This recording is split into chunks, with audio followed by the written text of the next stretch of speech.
ನಮಸ್ಕಾರ, ಕರಾವಳಿ ಸಮಾಚಾರಕ್ಕೆ ಸ್ವಾಗತ. ನಾನು ನಿಮ್ಮ ಅರ್ಜುನ್ ಮಲ್ಯ. ಇದೀಗ ವಾರ್ತೆಗಳು. ವಿಶ್ವ ಹಿಂದೂ ಪರಿಷತ್ ಹಾಗೂ ಹಿಂದೂ ಜಾಗರಣ ವೇದಿಕೆ ತಾಲೂಕಾ ಘಟಕದ ವತಿಯಿಂದ ತಹಶೀಲ್ದಾರ್ ಹಾಗೂ ಪೊಲೀಸ್ ಉಪ ಅಧೀಕ್ಷಕರಿಗೆ ಮನವಿ. ಭಟ್ಕಳದಲ್ಲಿ ಶಾಂತಿ ನೆಲೆಕಾಣುವಂತೆ ಮಾಡಲು ಹಿಂದೂ ಸಂಘಟನೆಯ ವತಿಯಿಂದ ಮನವಿ. ಭಟ್ಕಳದಲ್ಲಿ ಶಾಂತಿ ಭಂಗಕ್ಕೆ ಕಾರಣವಾಗುವಂತಹ ಒಂದರ ಮೇಲೊಂದರಂತೆ ನಡೆಯುವ ಸಂದೇಹಾಸ್ಪದ ದುಷ್ಕೃತ್ಯಗಳನ್ನು ಗಂಭೀರವಾಗಿ ಪರಿಗಣಿಸಿ ಸೂಕ್ತ ತನಿಖೆ ನಡೆಸುವ ಕುರಿತು ಭಟ್ಕಳ ವಿಶ್ವ ಹಿಂದೂ ಪರಿಷತ್ ಹಾಗೂ ಹಿಂದೂ ಜಾಗರಣ ವೇದಿಕೆಯ ವತಿಯಿಂದ ತಹಶೀಲ್ದಾರ್ ಹಾಗೂ ಪೊಲೀಸ್ ಉಪ ಅಧೀಕ್ಷಕರಿಗೆ ಮನವಿಯನ್ನು ಸಲ್ಲಿಸಲಾಯಿತು.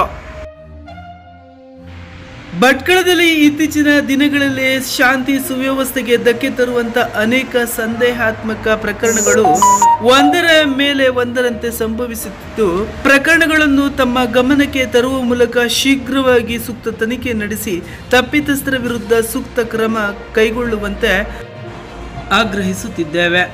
ದಿನಾಂಕ 10-12-2024 ಆಸರಕೇರಿ ಗ್ರಾಮದವರು ಹಿಂದಿನಿಂದ ನಡೆದು ಬಂದಿರುವವರ ಗ್ರಾಮದ ಧಾರ್ಮಿಕ ಪದ್ಧತಿಯಂತೆ ಭಟ್ಕಳ ನಗರದ ಅರ್ಬನ್ ಬ್ಯಾಂಕ್ ಎದುರಿನ ಶ್ರೀ ವನದುರ್ಗಿ ದೇವಿಯ ಕಟ್ಟೆಯಿಂದ ಹಾಗೂ ಭಟ್ಕಳದ ಮುಖ್ಯ ವೃತ್ತದ ಪಕ್ಕದಲ್ಲಿರುವ ಮರದ ದೇವರ ಗೊಂಬೆಗಳನ್ನು ಒಳಗೊಂಡು ಮಾರಿ ಹೊರೆಯನ್ನು ಗ್ರಾಮಸ್ಥರ ಮೆರವಣಿಗೆಯ ಮೂಲಕ ರಾಷ್ಟ್ರೀಯ ಹೆದ್ದಾರಿಯ ಪಕ್ಕದಲ್ಲಿರುವ ಮುರಿನ್ ಕಟ್ಟೆ ಧಾರ್ಮಿಕ ಕ್ಷೇತ್ರಕ್ಕೆ ತಲುಪಿಸಲಾಗಿತ್ತು.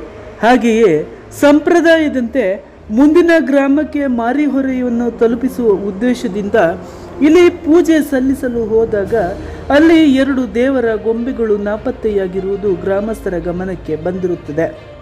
ಹಾಗೆಯೇ ದಿನಾಂಕ 26-12-2024 ಬೆಳಗಿನ ಜಾವ ಸರಿಸುಮಾರು 2 ಗಂಟೆಗೆ ನಮ್ಮ ಹಿಂದೂ ಅಂಗಡಿಕಾರನಾದ ರಾಮಚಂದ್ರ ನಾಯ್ಕ್ ಎಂಬವರ ಹಣ್ಣಿನ ಅಂಗಡಿಗೆ ಅನುಮಾನಾಸ್ಪದ ರೀತಿಯಲ್ಲಿ ಬೆಂಕಿ ಬಿದ್ದಿದ್ದು, ಅಂಗಡಿಯು ಸಂಪೂರ್ಣವಾಗಿ ಸುಟ್ಟು ಕರಕಲಾಗಿದ್ದನ್ನು ಗಮನಿಸಿದರೆ ಇದೊಂದು ಕಿಡಿಗೇಡಿಗಳ ಶಾಂತಿಭಂಗ ಮಾಡುವ ಪೂರ್ವ ನಿಯೋಜಿತ ದುಷ್ಕೃತ್ಯ ಎನ್ನುವುದು ಮೇಲ್ನೋಟಕ್ಕೆ ಸಂದೇಹ ಪಡುವಂತಾಗಿದೆ. ಇದರಂತೆ ದಿನಾಂಕ 20-12-2024 ಭಟ್ಕಳ ನಗರದ ನಾಗಪ್ಪ ನಾಯ್ಕ್ ರಸ್ತೆಯಲ್ಲಿ ಹಿಂದೂಗಳ ಮದುವೆ ಮೆರವಣಿಗೆ ಸಂದರ್ಭದಲ್ಲಿ ಅನ್ಯಕೋಮಿನ ಕೆಲವು ಕಿಡಿಗೇಡಿಗಳು ಮೆರವಣಿಗೆಯನ್ನು ಅಡ್ಡಗಟ್ಟಿ ಮದುವೆ ಮೆರವಣಿಗೆ ನಡೆಸದಂತೆ ತಾಕೀತು ಮಾಡಿರುವ ಘಟನೆಯೂ ಕೂಡ ನಡೆದಿರುತ್ತದೆ. ಹೀಗೆ ಒಂದರ ಮೇಲೊಂದರಂತೆ ಶಾಂತಿಭಂಗ ತರುವಂತಹ ಸಂದೇಹಾಸ್ಪದ ಘಟನೆಗಳು ನಡೆಯುತ್ತಿರುವುದು ಭಟ್ಕಳ ಹಿಂದೂಗಳಲ್ಲಿ ಆತಂಕ ಉಂಟು ಮಾಡಿರುತ್ತದೆ. ಇಂತಹ ಘಟನೆಗಳನ್ನು ಗಂಭೀರವಾಗಿ ಪರಿಗಣಿಸಿ ದುಷ್ಕೃತ್ಯಕ್ಕೆ ಕಾರಣೀಕರ್ತರಾಗಿರುವವರನ್ನು ಹಿಡಿದು ಕಾನೂನು ಕ್ರಮ ಜರುಗಿಸದಿದ್ದರೆ ಮುಂದಿನ ದಿನಗಳಲ್ಲಿ ಇಂಥವರ ಮನೋಬಲ ಹೆಚ್ಚಾಗಿ ಇನ್ನಷ್ಟು ದುಷ್ಕೃತ್ಯಕ್ಕೆ ಪ್ರೇರಣೆಯಾಗಿ ಭಟ್ಕಳದಲ್ಲಿ ಶಾಂತಿ ಭಂಗಕ್ಕೆ ಕಾರಣರಾಗಬಲ್ಲರು. ಆದ್ದರಿಂದ ಕೂಡಲೇ ಈ ಮೇಲಿನ ಪ್ರಕರಣವನ್ನು ಭೇದಿಸಿ ತಪ್ಪಿತಸ್ಥರ ವಿರುದ್ಧ ಸೂಕ್ತ ಕ್ರಮ ಜರುಗಿಸುವಂತೆ ಈ ಮೂಲಕ ಆಗ್ರಹಿಸುತ್ತಿದ್ದೇವೆ ಎಂದು ಮನವಿಯನ್ನು ಸಲ್ಲಿಸಿದರು.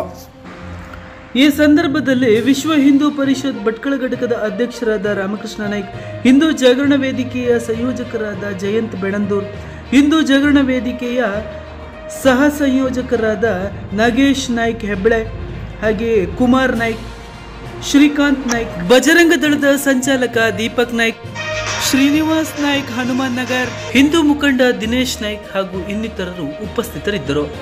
ಕರಾವಳಿ ಸಮಾಚಾರ ನ್ಯೂಸ್ ಬ್ಯೂರೋ.